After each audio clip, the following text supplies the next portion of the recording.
Hello everyone, I am Sunny, your physics teacher. Welcome back to my YouTube channel. Transverse waves के आज के इस lecture में देखो हम क्या पढ़ेंगे। स्टैंडिंग वेव्स ऑन स्ट्रिंग, और इसके भी दो केस होंगे जब स्ट्रिंग के दोनों एंड फिक्स हों। केस नंबर 1 ये, और केस नंबर 2 जब स्ट्रिंग का एक एंड फ्री हो। तो आज का हमारा टॉपिक है स्टैंडिंग वेव्स ऑन स्ट्रिंग। ठीक है। Case number 1, when both ends are fixed. ठीक है। तो देखो हम यहां पे है ना ट्यूनिंग फोर्क को यूज में लाएंगे। ट्यूनिंग फोर्क दिखने में कुछ ऐसा होता है। ठीक है। इसका यूज किस लिए क्या किया जाता है? टू प्रोड्यूस साउंड और वाइब्रेशंस। उसके लिए क्या किया जाता है? इस ट्यूनिंग फोर्क पे हथौड़े से वार किया जाता है, जिससे ये tuning fork sound and vibrations produce करता है। ठीक है। जब हम हथौड़े से इस ट्यूनिंग फोर्क पे वार करेंगे ना, तो ये ट्यूनिंग फोर्क साउंड और वाइब्रेशंस प्रोड्यूस करेगा। जो ये साउंड प्रोड्यूस करेगा ना, इसको तो यूज में लाएंगे हम नेक्स्ट प्लेलिस्ट में। ठीक है। और जो ये वाइब्रेशंस प्रोड्यूस करेगा, इसका यूज आज के लेक्चर में होगा। Used in today's lecture. ठीक है। मान लो ये दीवार है, फिक्स वॉल। ठीक है। और इस दीवार से एक रस्सी बंधी हुई है, और रस्सी का मास पर यूनिट लेंथ है म्यू। इस दीवार से एक ऐसे रस्सी बंधी हुई है। ठीक है। और मान लो इस रस्सी में टेंशन है T, और मास पर यूनिट लेंथ है mu. Mass per unit length of रस्सी इज म्यू। तो देखो अब मैंने क्या किया, रस्सी के इस एंड पे मैंने ट्यूनिंग फोर्क बांध दिया, या ट्यूनिंग फोर्क पे मैंने यहां पे रस्सी बांध दी। ठीक है। तो अब देखो, मान लो इस रस्सी की लंबाई है L। ठीक है। अब मैं क्या करूंगा, हथौड़े से इस ट्यूनिंग फोर्क पे वार करूंगा, जिससे ये ट्यूनिंग फोर्क है ना, इसमें वाइब्रेशंस आएंगे, ऐसे लॉन्गिट्यूडनल वाइब्रेशंस प्रोड्यूस होंगी इन दिस ट्यूनिंग फोर्क। और उससे क्या होगा, वो वाइब्रेशंस इस रस्सी पे चलेंगी, मतलब ट्रेवलिंग वेव इस डायरेक्शन में चलेगी। फिर उसका रिफ्लेक्शन होगा from this fixed wall. After reflection, reflected travelling wave इस डायरेक्शन में चलेगी। फिर उन दोनों का इंटरफेरेंस होगा, इंसिडेंट ट्रैवलिंग वेव और रिफ्लेक्टेड ट्रैवलिंग वेव, उन दोनों का इंटरफेरेंस होगा। ठीक है। तो यहां पे पूरी संभावना है कि स्टैंडिंग वेव बन जाएगी इस रस्सी पे, उन दोनों के इंटरफेरेंस के कारण। क्योंकि इंसिडेंट ट्रैवलिंग वेव इस डायरेक्शन में चल रही है, और वो जो रिफ्लेक्ट होगी from wall, reflected travelling wave opposite direction में चलेगी। उन दोनों के इंटरफेरेंस से मान लो स्टैंडिंग वेव बन जाएगी इस रस्सी पे। हाँ, ये जरूर है, वो कुछ डिजायरेबल फ्रीक्वेंसीज के लिए होगा, और उनको बोलेंगे हम रेजोनेंट फ्रीक्वेंसी, वही फाइंड आउट करनी है। ठीक है। डिजायरेबल फ्रीक्वेंसीज के लिए होगा ऐसा, जब इस रस्सी पे स्टैंडिंग वेव्स बनेंगी, और उनको बोलेंगे रेजोनेंट फ्रीक्वेंसी, या रेजोनेंट फ्रीक्वेंसीज वही फाइंड आउट करनी है एक तरह से।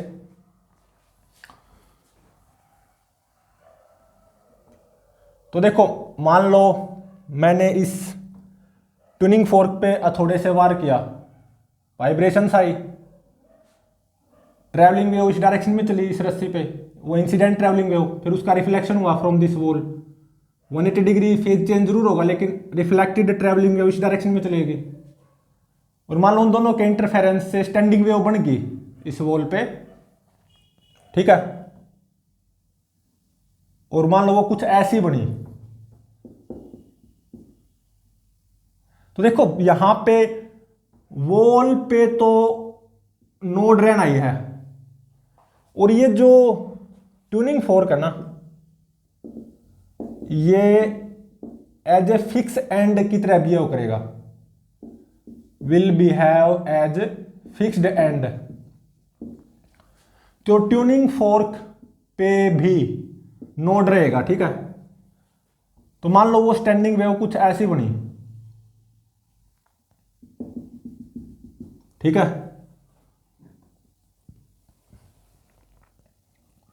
तो दो नोड्स के बीच की जो दूरी होती है, दो कंसेक्यूटिव नोड्स के बीच की दूरी, वो कितनी होती है, λ/2। और मान लो यहां पे वेवलेंथ होगी λ1, तो ये कितनी हो जाएगी, λ1/2। और ये क्या होगा, एंटी नोड, ठीक है। तो देखो रस्सी इस हालत में भी आएगी, स्ट्रेट जरूर होगी। तो मतलब रस्सी है ना, इन दो एक्सट्रीम पोजीशंस के बीच में झूलती रहेगी, जैसे कुछ ऐसी पोजीशन भी आएगी और बिल्कुल स्ट्रेट भी आएगी, कुछ ऐसी पोजीशन भी आएगी, और ये तो है ही एक्सट्रीम पोजीशन, मतलब जब सारे पार्टिकल्स अपनी अपनी एक्सट्रीम पोजीशन पे आएंगे इकट्ठे, ये और ये, ठीक है।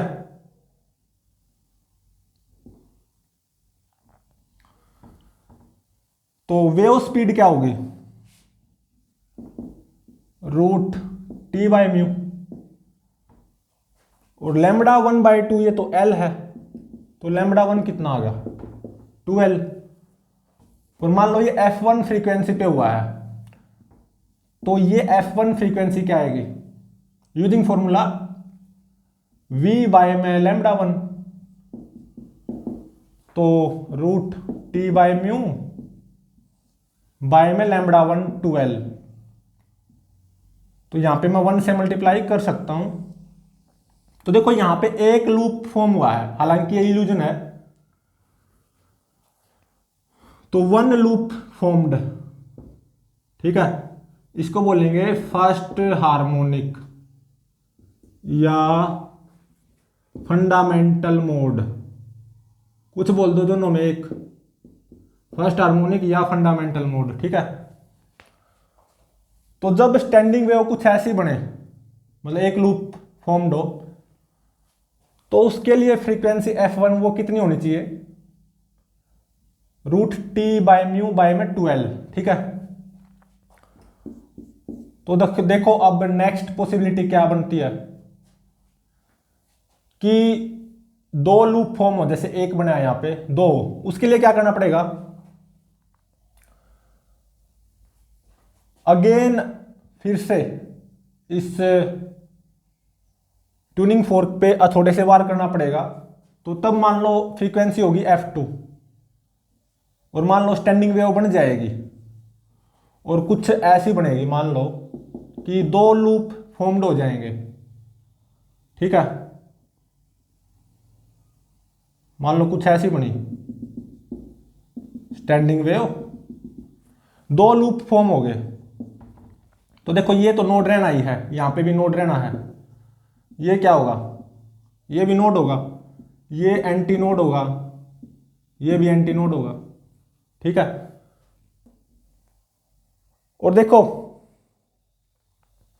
मान लो यहां पे वेवलेंथ आएगी λ2, ठीक है।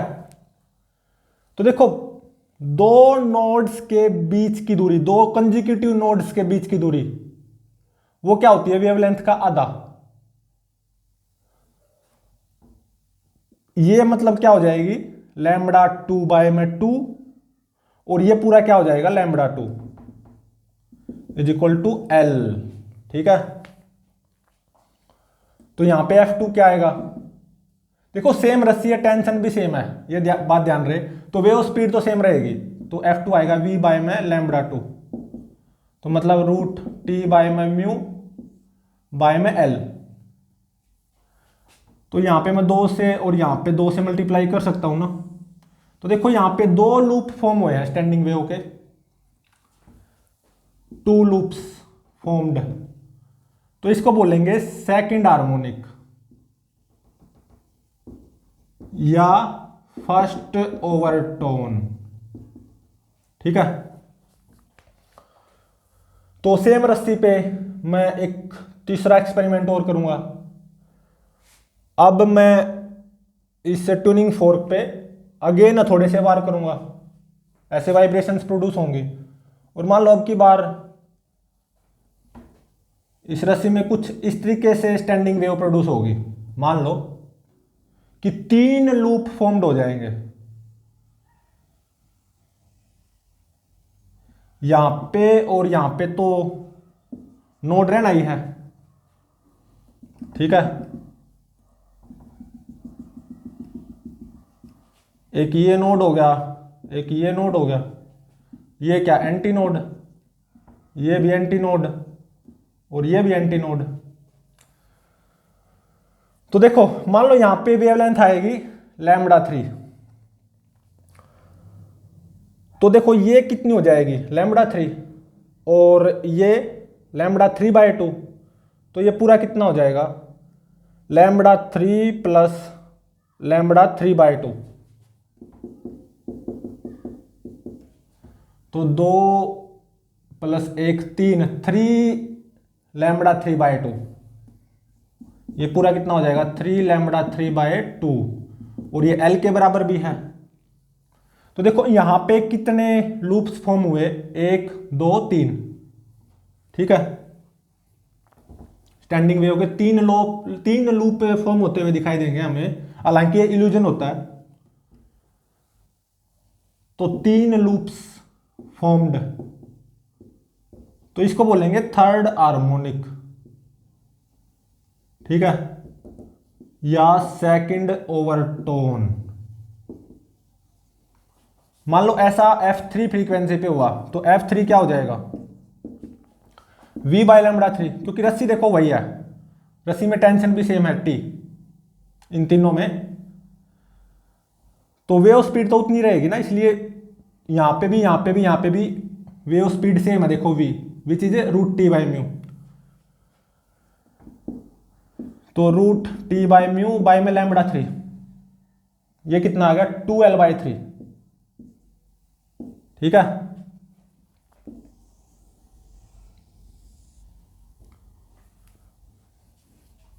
तो देखो जब 3 लूप फॉर्म हुए तो वो थर्ड हार्मोनिक, 2 लूप फॉर्म हुए तो सेकंड हार्मोनिक, 1 लूप फॉर्म हुआ तो फर्स्ट हार्मोनिक। और फर्स्ट हार्मोनिक में F1 ये आया, सेकंड हार्मोनिक में F2 ये आया। तो देखो थर्ड हार्मोनिक में F3 ये आया। चेंज कहां कहां पे, यहां पे 1, यहां पे 2, यहां पे 3, बाकी तो सेम ही है। तो इन nth हार्मोनिक, मतलब जब n लूप्स फॉर्म्ड होंगे, हालांकि इल्यूजन होता है वो, तो फ्रीक्वेंसी Fn वो किसके बराबर आएगी, पैटर्न का यूज करते हुए n/2L इंटू में रूट टी बाय म्यू। ठीक है। n क्या होगा 1 हो सकता है, 2 3 ऐसे।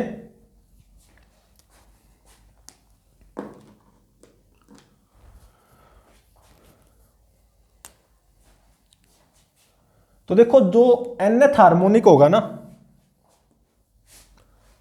nth हार्मोनिक में फ्रीक्वेंसी Fn n/2L इंटू में रूट टी बाई म्यू आई। nth हार्मोनिक और n-1th ओवरटोन ये सेम चीज होंगी, क्योंकि देखो जैसे थर्ड हार्मोनिक है तो 3 - 1 मतलब 2 सेकंड ओवरटोन है, सेकंड हार्मोनिक है मतलब n2 तो 2 - 1 1 तो फर्स्ट ओवरटोन है, फर्स्ट हार्मोनिक है मतलब 1 - 1 0 तो 0 ओवरटोन है, उसको बोलते हैं फंडामेंटल मोड। ठीक है।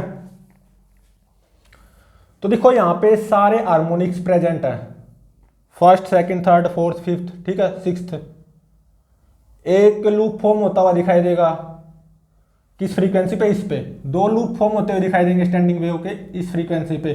तीन लूप इस फ्रीक्वेंसी पे, ठीक है। ऐसे एन लूप्स, मतलब nth हार्मोनिक की बात करूं तो वो इस फ्रीक्वेंसी पे होगा।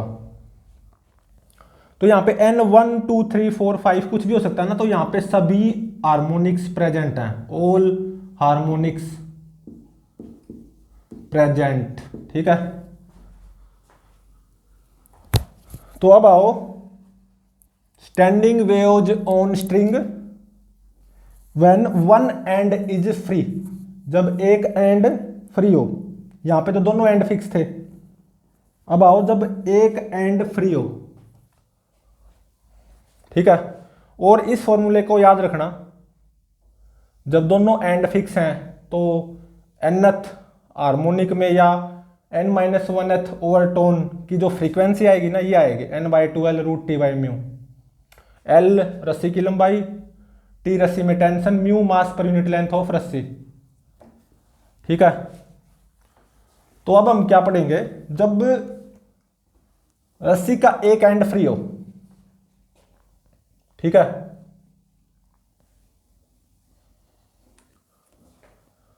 जब रस्सी का एक एंड फ्री हो। Second case, when one and is free, ठीक है। सेकंड केस है when one and is free, एक फिक्स हो दूसरा फ्री हो। When one and is free, तो देखो मान लो यहां पे ये एक रोड है, स्मूथ रोड, और ये मान लो ये क्या है, रिंग। इस रिंग से बंधी हुई है रस्सी, रस्सी की लंबाई L, ठीक है। तो ये जो रिंग है ना, यहां पे ऊपर नीचे फ्रीली मूव कर सकती है, तो इसका मतलब ये क्या हो गया, फ्री एंड, ठीक है। और फ्री एंड पे क्या बनेगा, एंटी नोड आएगा, ठीक है। फ्री एंड पे एंटी नोड बनेगा, फिक्स एंड पे नोड बनता है। तो अब देखो मेरे पास ये ट्यूनिंग फोर्क है, ऐसे मैंने रस्सी बांध दी, रस्सी का ये एंड यहां पे रिंग से और रस्सी का ये एंड ट्यूनिंग फोर्क से बांध दिया, ठीक है। रस्सी में मान लो टेंशन T है, मास पर यूनिट लेंथ ऑफ रस्सी म्यू, रस्सी की लंबाई L। तो देखो अब मैंने क्या किया, थोड़े से इस ट्यूनिंग फोर्क पे वार किया, जिससे वाइब्रेशंस आएंगे इस ट्यूनिंग फोर्क में, तो वो वाइब्रेशंस ऐसे चलेंगी इस रस्सी पे, तो ये इंसिडेंट ट्रैवलिंग वेव हो जाएगी, उसका रिफ्लेक्शन होगा फ्रॉम फ्री एंड, तो ये रिफ्लेक्टेड ट्रैवलिंग वेव हो जाएगी। ये इस डायरेक्शन में, ये अपोजिट डायरेक्शन में, इंसिडेंट ट्रैवलिंग वेव इस डायरेक्शन में और रिफ्लेक्टेड ट्रैवलिंग वेव इस डायरेक्शन में चलेगी, अपोजिट डायरेक्शन में। तो इन दोनों का इंटरफेरेंस होगा। तो ऐसा हो सकता है कि स्टैंडिंग वेव बन जाए इस रस्सी पे। हाँ वो ये जरूर है, कुछ डिजायरेबल फ्रीक्वेंसीज पे होगा, कुछ चुनिंदा फ्रीक्वेंसी के लिए, उनको बोलते हैं रेजोनेंट फ्रीक्वेंसीज, वही फाइंड आउट करनी है, ठीक है। और ये भी ध्यान रहे, ये फ्री एंड है, यहां पे एंटी नोड आएगा और यहां पे नोड। यहां पे नोड क्यों, क्योंकि जो ट्यूनिंग फोर्क होता है ना, वो फिक्स एंड की तरह बिहेव करता है और फिक्स एंड पे नोड बनता है, ठीक है।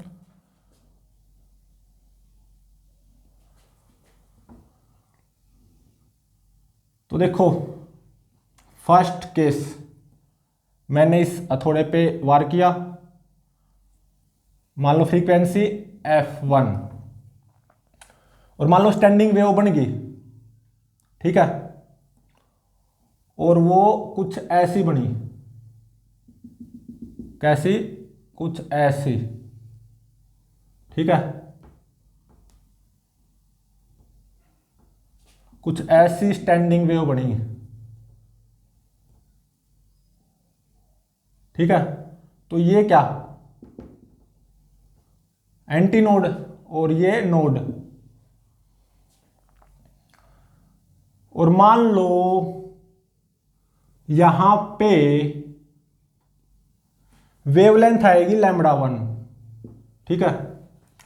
तो देखो नोड और एंटी नोड, सक्सेसिव नोड और एंटी नोड के बीच की सेपरेशन वो कितनी होती है, λ1/4 इतनी होती है ना। तो ये L भी हो जाएगी, ठीक है। तो ये फ्रीक्वेंसी F1 ये किसके बराबर आएगी, V में λ1 यूजिंग फॉर्मूला। तो √T/μ बाय में λ1 कितना आ गया 4L, ठीक है।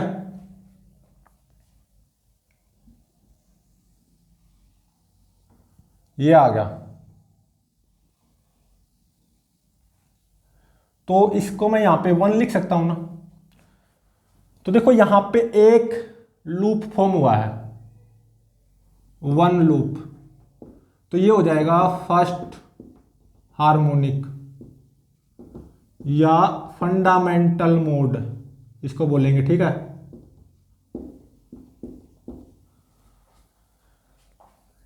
तो अगेन एक्सपेरिमेंट करेंगे हम। अगेन इस ट्यूनिंग फोर्क पे मैंने थोड़े से वार किया, और मान लो अब की बार कुछ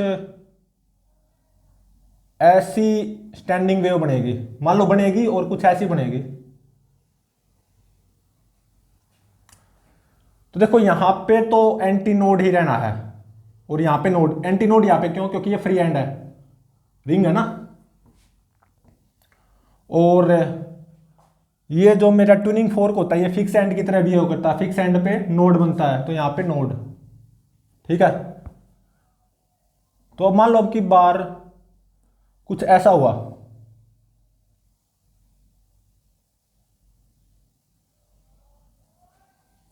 कुछ ऐसा हुआ,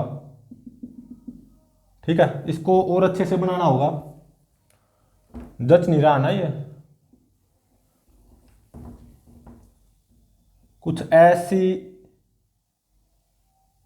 स्टैंडिंग वेव बनी, ठीक है। ये नोड, ये भी नोड, और ये एंटी नोड। दो कंसेक्यूटिव नोड के बीच की सेपरेशन कितनी होती है, वेवलेंथ का आधा, ऐसा ही होता है।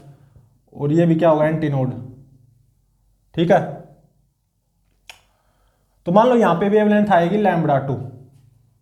तो देखो यहां पे कितने लूप फॉर्म हुए हैं, 1 2 3, ठीक है ना। तो देखो ये कितना होगा λ2/4, ये भी λ2/4, और ये भी कितना होगा λ2/4। तो एक लूप, ये ध्यान रहे, वेवलेंथ का चौथा हिस्से का एक लूप माना गया है यहां पे।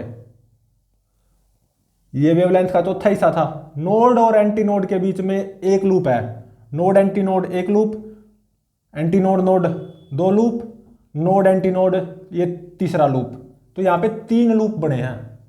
हालांकि ये इल्यूजन है, लेकिन हमें ऐसा महसूस होगा, ठीक है। दो कंसेक्यूटिव नोड्स के बीच की सेपरेशन कितनी, λ2/2। नोड और एंटी नोड के बीच की सेपरेशन λ2/4, ठीक है। तो ये पूरी कितनी आ गई, λ2/2 प्लस λ2/4 प्लस λ2/4। तो 4 + 2 6, λ2 में 8। तो ये आ गई 3λ2/4, 3λ2/4 L के बराबर होगी ऑब्वियसली। तो देखो यहां पे कितने लूप फॉर्म हुए, 1 2 3। हालांकि इल्यूजन है, हमें तो ऐसा ही लगेगा 3 लूप फॉर्म होंगे। जब हम देखेंगे ना इस एक्सपेरिमेंट को, 3 लूप ऐसे ऐसे फॉर्म होते हुए दिखाई देंगे, स्टैंडिंग वेव जब ये बनेगी। तो 3 लूप फॉर्म हुए हैं, तो ये हो जाएगा थर्ड हार्मोनिक, ठीक है।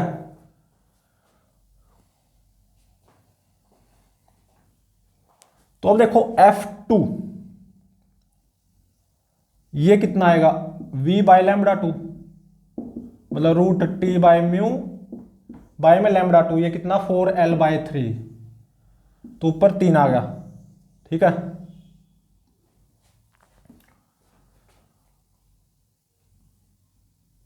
और ये देखो कौन सा ओवरटोन है, ये फर्स्ट ओवरटोन। ठीक है, कौन सा ओवरटोन होगा, ये फर्स्ट ओवरटोन।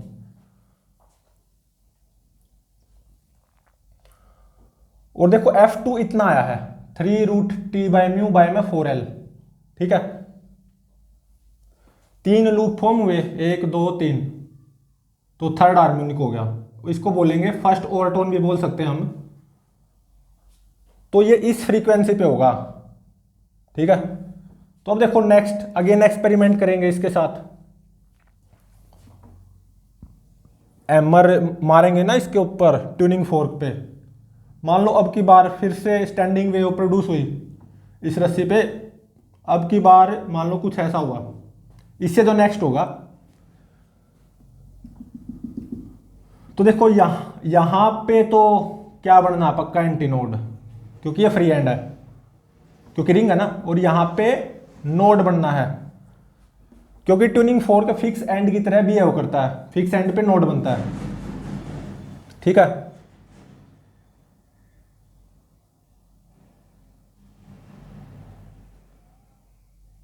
अब की बार मान लो कुछ ऐसा हुआ।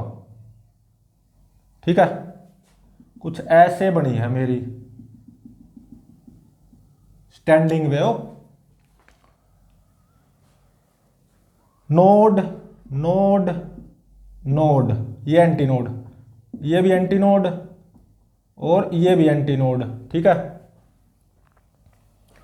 और मान लो अब की बार वेवलेंथ आएगी लैम्बडा 3, तो अब देखो यहां पे कितने लूप फॉर्म हुए, 1 2 3 4 5, 5 लूप फॉर्म, तो ये फिफ्थ हार्मोनिक होगा। जितने लूप फॉर्म हो ना उतना हार्मोनिक हो जाता है, और इसको बोलेंगे सेकंड ओवरटोन। ठीक है,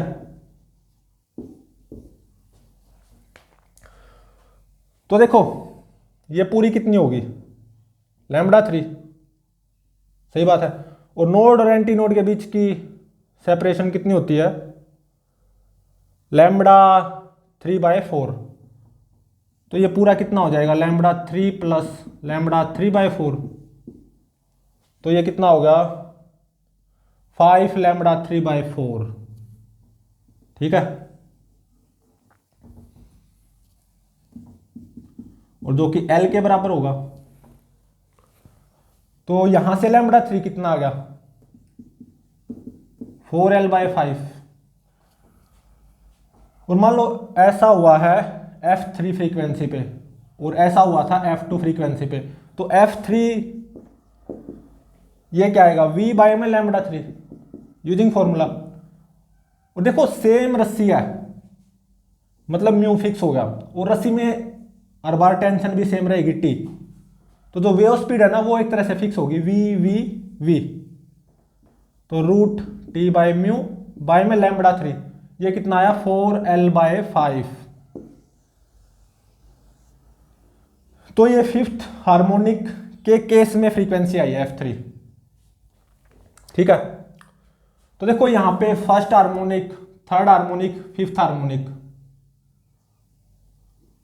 तो केवल ओड हार्मोनिक्स प्रेजेंट हैं, odd harmonics, only odd harmonics are present here. ठीक है, और जब फर्स्ट हार्मोनिक F1 इतना, यहां पे 1, थर्ड हार्मोनिक, सॉरी हाँ थर्ड हार्मोनिक, तो यहां पे 3। ठीक है, और जब फिफ्थ हार्मोनिक यहां पे 5, तो थर्ड हार्मोनिक है ना, तो यहां पे 3, फर्स्ट हार्मोनिक यहां पे 1, फिफ्थ हार्मोनिक यहां पे 5, तो यहां पे F3 कर लो, F3 अच्छा लगेगा, एक पैटर्न सा बनता हुआ दिखाई देगा, और यहां पे 5, तो यहां पे 5, इसको F5 कर लो। ठीक है, एक पैटर्न बन जाएगा और कुछ नहीं, 1 1 3 3 5 5। तो जो nth कैपिटल एन से दिखाऊंगा मैं यहां पे, कैपिटल nth जो हार्मोनिक होगा, और ऑब्वियसली ओड हार्मोनिक्स प्रेजेंट है ना यहाँ पे केवल, तो कैपिटल एन 1 हो सकता है, 3 हो सकता है, 5 हो सकता है, 7 हो सकता है, 9 हो सकता है, एटसेट्रा। तो एफ कैपिटल एन ये किसके बराबर आएगा? तो देखो जब फर्स्ट हार्मोनिक यहाँ पे 1, बाकी तो सेम ही है, थर्ड हार्मोनिक यहाँ पे 3, फिफ्थ हार्मोनिक यहाँ पे 5, बाकी तो सेम ही है तीनों में। तो एफ कैपिटल एन ये कितना आ जाएगा? Capital N by 4L into में रूट टी बाय म्यू। ठीक है,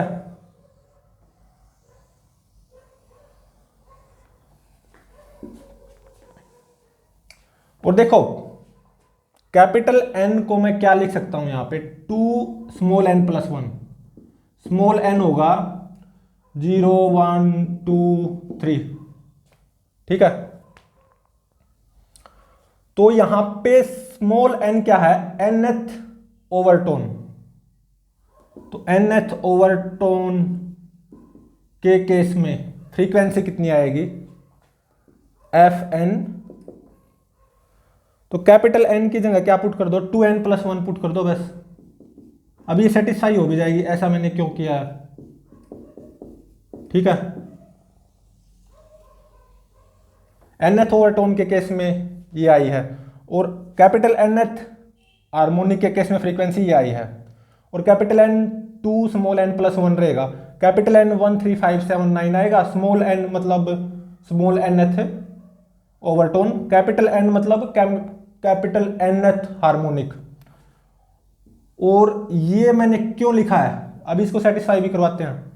तो देखो जब स्मॉल एन 0 मतलब 0th ओवरटोन हो, मतलब एक तरह से फंडामेंटल मोड, तो 2 इंटू में 0 प्लस 1, कैपिटल एन 1 आया ना, तो इसका मतलब वो फर्स्ट हार्मोनिक होगा। और जब मैं फर्स्ट ओवरटोन की बात करूं मतलब स्मॉल एन इज 1, तो 2 एकम 2 प्लस 1 3, कैपिटल एन 3 आया ना, तो इसका मतलब वो थर्ड हार्मोनिक होगा। ऐसे ही मैं सेकंड ओवरटोन की बात करूं मतलब स्मॉल एन इज 2, तो 2 दूनी 4 1 5, कैपिटल एन 5 आया, तो इसका मतलब वो फिफ्थ हार्मोनिक होगा। ठीक है,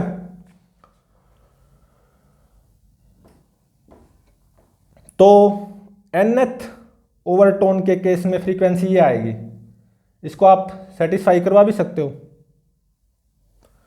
कैपिटल एन 2n प्लस 1 ये सेटिस्फाई करवा लिया हमने, तो कैपिटल एन की जगह यहाँ पे 2n प्लस 1 पुट कर दो। यहाँ पे स्मॉल एन क्या है? nth overtone. ठीक है, तो देखो मान लो फंडामेंटल मोड है, मतलब वो एक तरह से 0th ओवरटोन है ना, तो मतलब स्मॉल एन की जगह 0 पुट करना पड़ेगा। 2 इंटू में 0 प्लस 1 1, तो 1 बाय 4L इंटू में रूट टी बाय म्यू। तो इसका मतलब फंडामेंटल मोड या 0th ओवरटोन या फर्स्ट हार्मोनिक फ्रीक्वेंसी कितनी आएगी? 1 बाय 4L इंटू में रूट टी बाय म्यू, इतनी ही आई। ऐसे ही फर्स्ट ओवरटोन या थर्ड हार्मोनिक, फर्स्ट ओवरटोन मतलब स्मॉल एन को 1 पुट करना होगा, 2 एकम 2 प्लस 1 3। ठीक है, तो 3 बाय 4L इंटू में रूट टी बाय म्यू, तो इसका मतलब फर्स्ट ओवरटोन या थर्ड हार्मोनिक, बात तो एक ही है, तो फ्रीक्वेंसी आएगी 3 बाय 4L इंटू में रूट टी बाय म्यू, इतनी ही आई थी। ठीक है,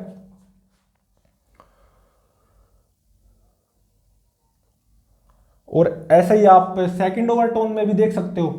सेकंड ओवरटोन मतलब n2, सेकंड ओवरटोन मतलब फिफ्थ हार्मोनिक, बात एक ही है। n को 2 पुट करो, सेकंड ओवरटोन है ना, तो 2 दूनी 4 1 5, 5 बाय 4L इंटू में रूट टी बाय म्यू, इतनी आई।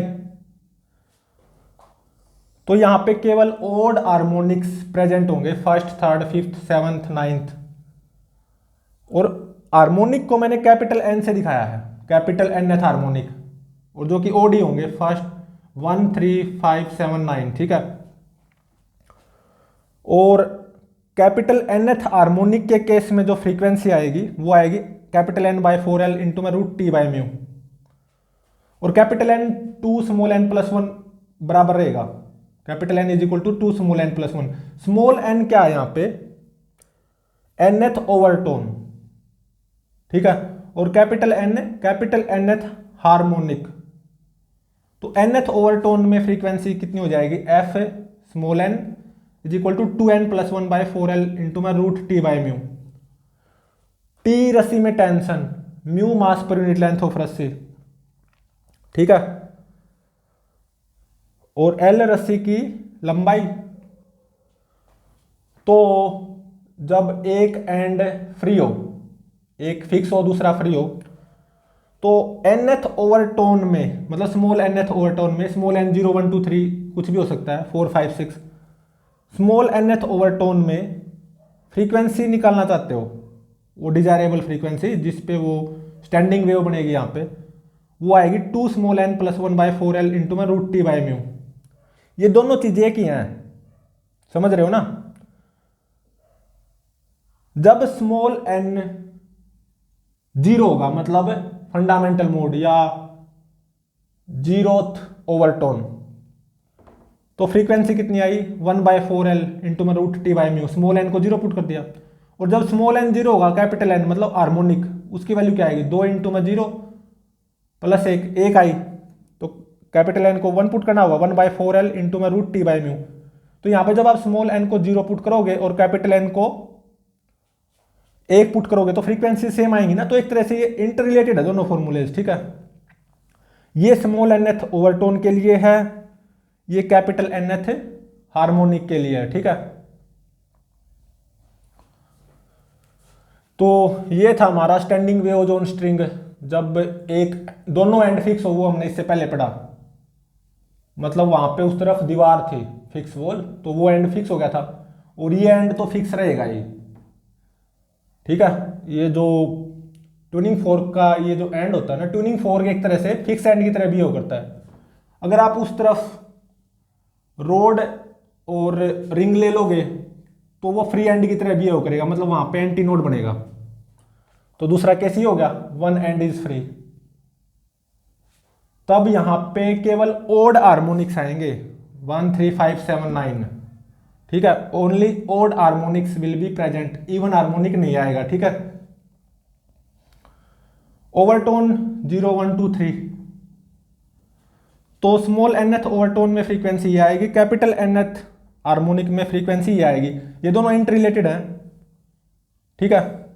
आप अपनी मर्जी से कौन सा भी यूज कर सकते हो, बात एक ही रहेगी। और capital N is equal to 2 small n plus 1 रहेगा। कैपिटल N है हार्मोनिक, स्मॉल n है ओवरटोन।